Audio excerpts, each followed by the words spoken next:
Hi, I'm Melissa Nadworny, and you're listening to NPR's Book of the Day. This next story takes us back to one summer in the 1970s New Jersey suburbs. It's a coming-of-age novel by best-selling author Tom Perrotta called Ghost Town. The main character, a middle-aged writer, is looking back on a time that really shaped him, the summer after his mom died. It's a story about grief and nostalgia with a little sci-fi mixed in. Perrotta talked with Here and Now's Robin Young. This message comes from MIDI Health. CEO Joanna Strober shares why they started a virtual care platform for women in perimenopause and menopause. Our goal at MIDI is to make sure that all women have access to really expert care, starting around 35 and 40, making sure that they get access to all the things that can help them thrive as they're growing older. MIDI Health, committed to helping women in midlife with perimenopause and menopause care, accessible via telehealth visits at joinmidi.com.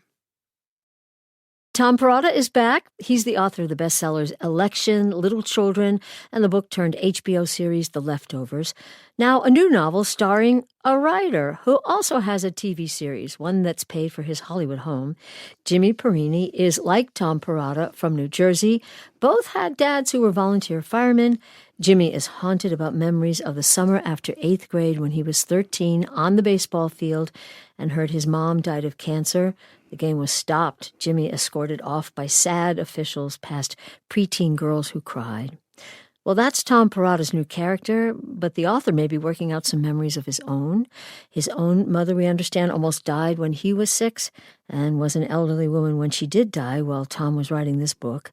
The book is called Ghost Town, and Tom Perrotta is here in our studio. And Tom, we have to say that's where you differ from your character. You never went Hollywood on New England. So welcome back. Thank you, Robin. And so sorry for the loss of your mom. Sue? Sue was her name? Her name was Sue. Yeah, thank you so much.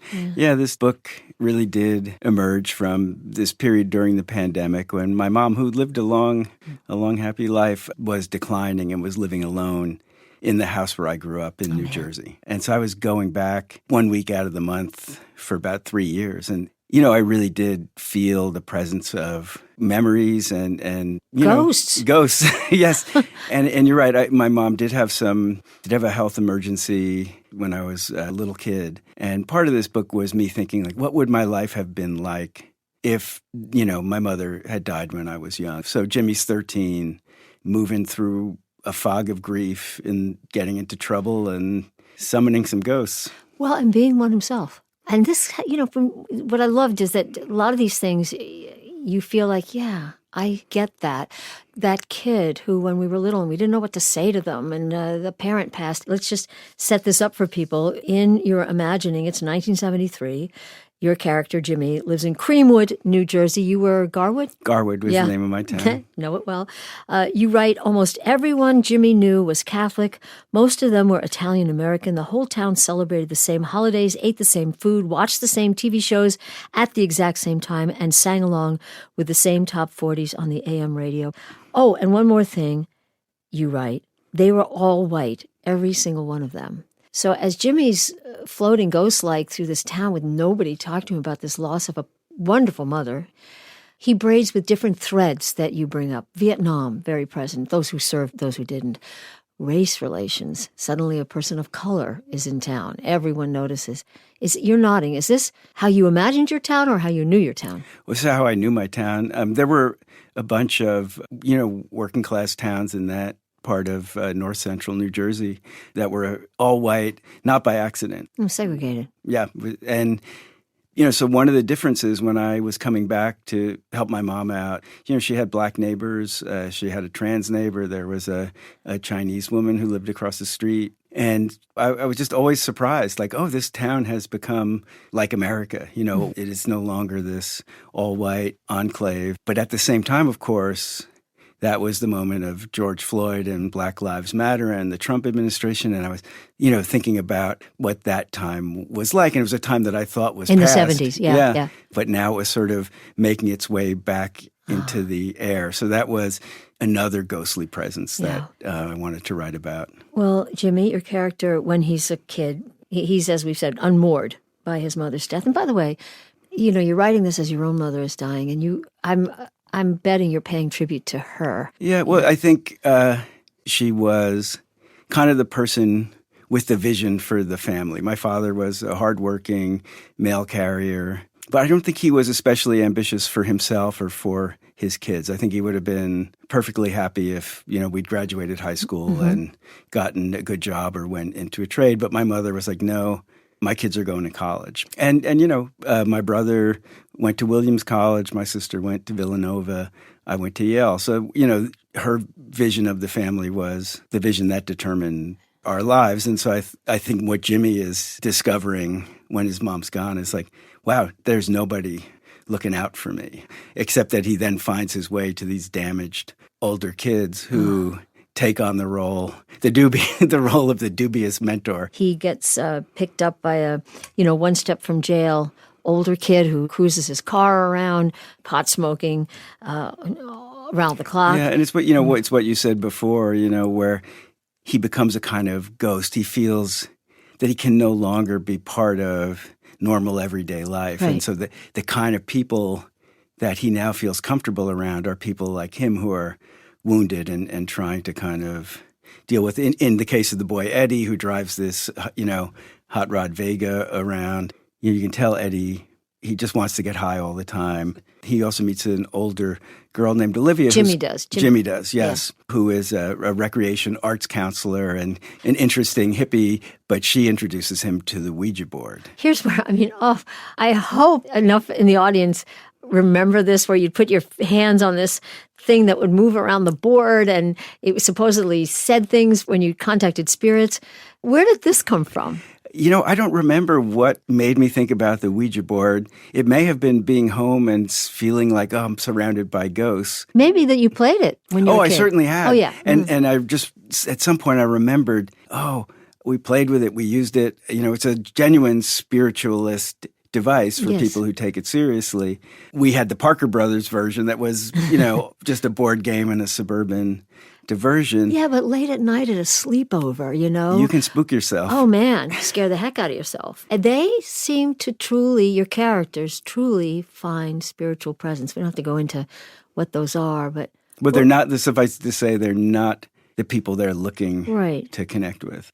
We won't give away the ending. But, while it's not nostalgic, a lot of people are going to recognize a lot of this books, as I've been doing, as we've been talking. But, there's a catastrophic event, and, people can, relate to, that awful car accident, just before graduation that you never forget. That's not your ending, but I'm saying it, something like that. Yeah, no, I think that, you're right. There's the nostalgia of that bygone era, which is so different from the world we live in now. We had no cell phones. No internet. There wasn't also the same level of supervision. Your parents didn't always know where you were.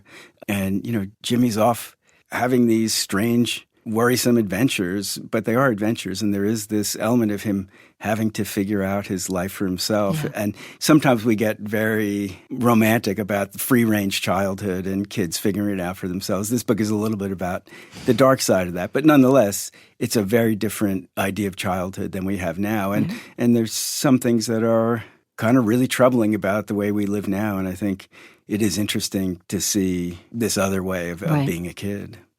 I just want to ask you about the author real quick, because he had been a highly praised literary author, and then he made a series and made a ton of money. Gee, I'm sitting across from someone who made a series and made some money from that. I mean, your character is kind of struggling with that. I don't care that I'm not a literary author anymore, but he does. What are you trying to say there? Right. So part of the book is just to tell you how he got from being this kid in New Jersey who had this crazy summer to being this guy who now has a house in Hollywood, and he has a successful kids show. An infinity pool. An infinity pool. That's not me, but it is a world that I'm familiar with. And I think part of the act of telling the story in Ghost Town is him kind of reclaiming his past. He's basically tried to push this away. It begins with him saying, like, my childhood in Creamwood is this broken off fragment of my life, and I can't go back there, and I can't even think about it. But he has to go back. That's the inciting incident for the book. And in the course of going back, he starts remembering. And he tells the story of this summer for the first time, and I think he's able to say, I'm one person.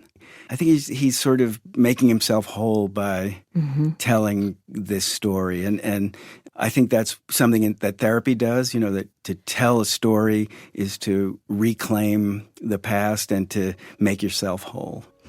Or, put another way, your character, Jimmy, might decide to write a book called Ghost Town about growing up in that town in New Jersey. Exactly. So it may also just be a way to, get past the writer's block that is depressing him at the beginning of the book. Yes, we'll keep calling him. Tom Perrotta, his latest book is Ghost Town. Thank you so much. Thank you, Robin.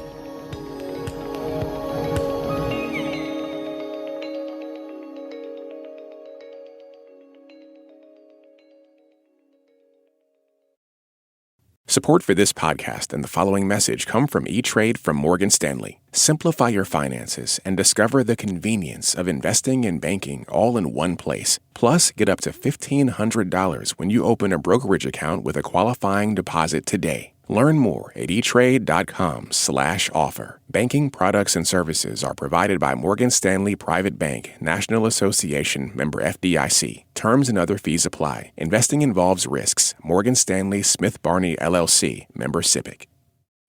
This message comes from Mint Mobile. If you're tired of spending hundreds on big wireless bills, bogus fees, and free perks, Mint Mobile might be right for you with plans starting from $15 a month. Shop plans today at mintmobile.com/switch. Upfront payment of $45 for 3-month 5 GB plan required. New customer offer for first 3 months only. Then full price plan options available. Taxes and fees extra. See Mint Mobile for details.